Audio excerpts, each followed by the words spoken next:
how to transform your project manager's CV from looking something like this to this.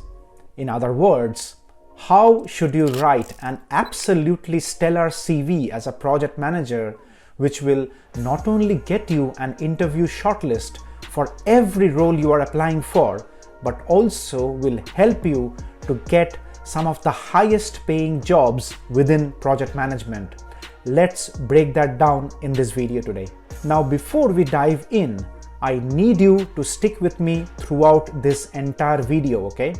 Because in one of the strategies, I will discuss how to get your CV past AI screening systems that most organizations use today. See, in the current AI industry landscape, your CV will almost never reach a human recruiter unless it first passes through an AI gatekeeper, okay? And most project managers have no clue on how these systems actually work, which is why their CVs fail to get shortlisted for interviews despite being perfectly qualified. So in this video today, I'll share those sneaky yet completely ethical techniques that will help you get your CV past these AI gatekeepers and actually land on a human recruiter's desk. Let's get started. Let's start with the first critical strategy, mastering the above the fold section of your CV. Now look, this is the top 1/3 portion of your CV, and it's absolutely the most important section of your resume as well, okay?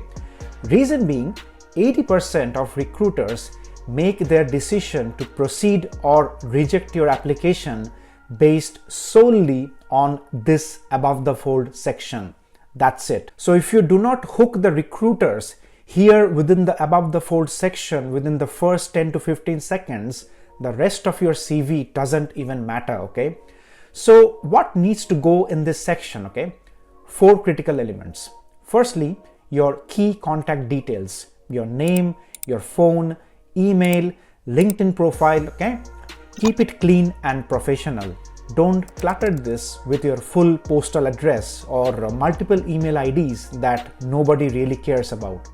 Secondly, a powerful summary statement that positions you as the solution to the problem that the JD of the role actually is presenting. So instead of writing hardworking project manager seeking opportunities, write something like PMP certified program manager with 8 years of experience delivering cybersecurity infrastructure projects worth $15 million, specializing in stakeholder engagement and risk mitigation. You see the difference? One is generic and the other is specific and value driven, linked very strongly to the job description. Third, your core qualifications: PMP certified, Prince2 certified, PMI ACP, 10 to 12 years of experience in IT infrastructure, expertise in agile and hybrid methodologies, whatever makes you uniquely qualified for the role you are applying for, okay? And fourth, your top 2 to 3 achievements with quantified results. For example, delivered 2.5 million cybersecurity governance program with 15% under budget while maintaining 0 outages, okay? Or led cross-functional team of 12 corporate employees to complete digital transformation projects 6 weeks ahead of schedule. Something along those lines, in line with the job description. However, on the other side of the spectrum, don't make this section cluttered or essay-like, okay? Every single word must earn its place and demonstrate your value proposition immediately as a candidate within this above the fold section of your CV. Moving on to the second strategy, writing achievements and contributions that actually showcase your impact. Now, this is where most project managers completely mess up their CVs, okay? See, here is what actually happens, okay? Candidates just list their job responsibilities. They write things like worked on multiple projects, or participated in stakeholder meetings, or was responsible for risk management, etc., etc. Now that tells the recruiter absolutely nothing about what value you delivered as the candidate, right? Instead, you need to focus on your spikes or those points of differentiation that made you stand out in that role. And the way to do that is by starting each achievement with an impactful action verb, okay? So use words like led, spearheaded, designed, delivered, optimized, transformed, motivated, okay? So these verbs position you as someone who takes ownership and delivers results. Make sense? However, on the other side of the spectrum, avoid weak action verbs such as worked or helped or participated or assisted, or let's say was involved in, okay? So these action verbs make you sound very, very passive, like you were just present there, but you didn't actually do anything and you were just piggybacking on the actual project manager or the program manager. Now, here is the critical part, okay?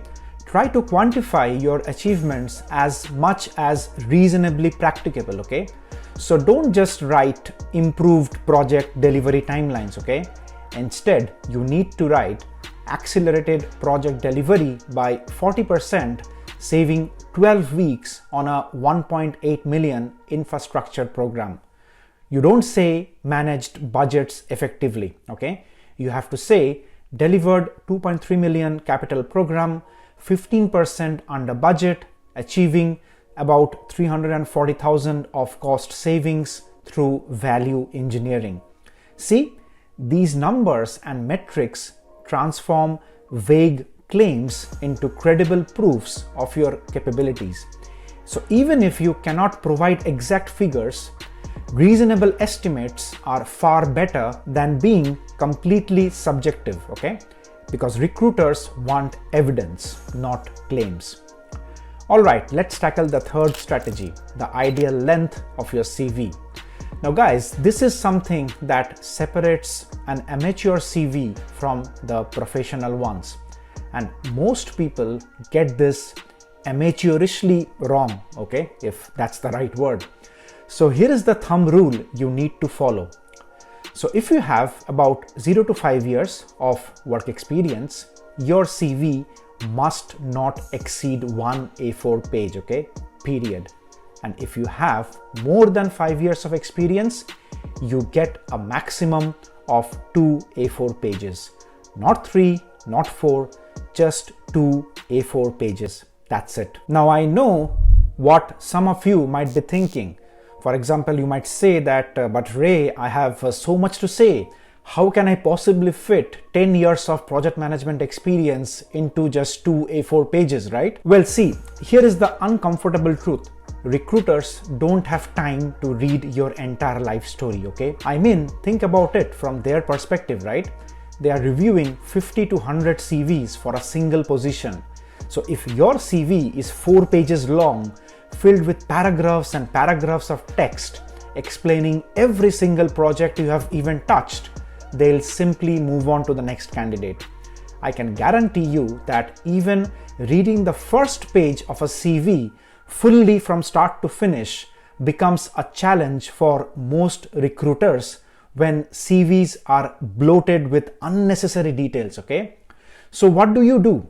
You summarize ruthlessly, okay? And I mean ruthlessly. Focus only on the most relevant experiences, the biggest of achievements, and the skills that directly match what the job description is looking for. Cut everything that doesn't serve a purpose. Remove old projects from more than 10 years ago that have really no relevance today, okay? Also, please try to eliminate repetitive descriptions across multiple roles. I mean, just think the bare bones, okay? Every line must justify its existence on your CV by either demonstrating your capability or proving your unique value as a candidate. Makes sense? Now let's move on to the fourth strategy, and this one is absolutely critical in today's recruitment landscape. Keyword optimization of your CV from job descriptions. See, most candidates completely ignored this step, and it obviously results in a rejection by an AI screening system with almost 100% of probability. So here is what you need to understand, okay? Nowadays, before a human recruiter even sees your CV, it most probably goes through an application tracking system or an ATS. So this software scans your CV for specific keywords that match the job description. So if your CV doesn't contain those keywords, it gets automatically rejected by the ATS, and no human reviewer or HR even get to see your CV, right? So here is your strategy. When you find a job posting you are interested to apply for, print out that job description and highlight every single keyword specific to that role. So for example, required qualifications, technical skills, methodologies, certifications, industry specific terms, software tools, etc. etc. I mean, you can even use an AI LLM like ChatGPT or Perplexity or Google Gemini to do that for you. And then, as part of the next step, you strategically place these keywords in your CV. The most important keywords must appear in your above the fold section. That's the top 1/3 of the CV that we discussed earlier, right? This ensures both the ATS and human recruiters immediately see that you are a strong match to the role. However, please don't stop there. As a next step, you sprinkle those keywords naturally throughout the remaining 2/3 of your CV. So for example, in your job descriptions, achievements, and the skills section. For instance, if the JD mentions stakeholder engagement, agile methodologies, risk mitigation, and budget management, make sure these exact phrases appear multiple times across your CV, but of course, organically within your entire context.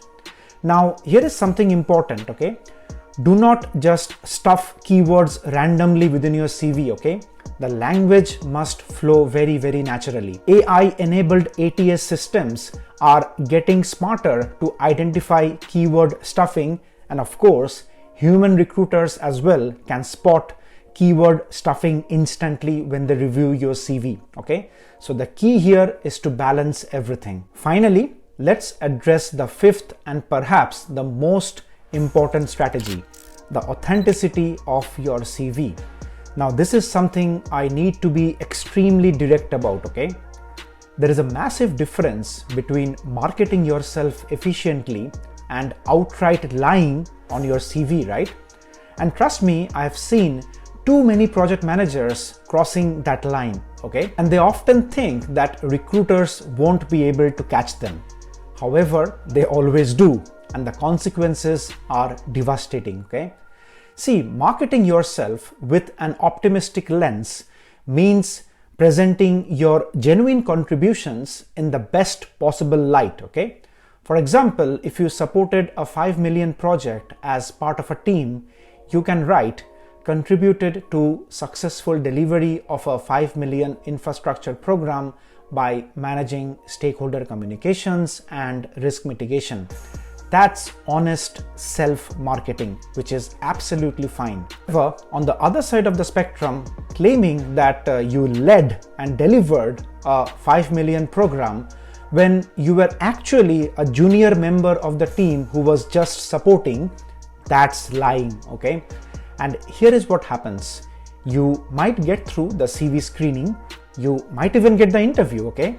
However, when experienced interviewers like me start asking specific questions about your decision-making process, your budget management approach, or how you have handled critical escalations, you will get exposed instantly. And I have seen this multiple times myself when I have conducted interviews. And even if, let's say theoretically, somehow you manage to bluff your way through the interview and you land the job, you will very likely get exposed during your probation period where you will not be able to actually perform at the level that you have claimed for. then you are not just getting fired for sure, and on top of it, you are also potentially damaging your professional reputation permanently in that industry and geography. So be very careful about that, okay? So here is my advice. Tell the truth, but market it brilliantly. Highlight your genuine contributions, quantify your real impact, and own your actual achievements, okay? That's really more than enough to land you on the right role, okay? I hope you found the video helpful. Please press the like button and subscribe to the channel if you did, and I'll see you again in the next video.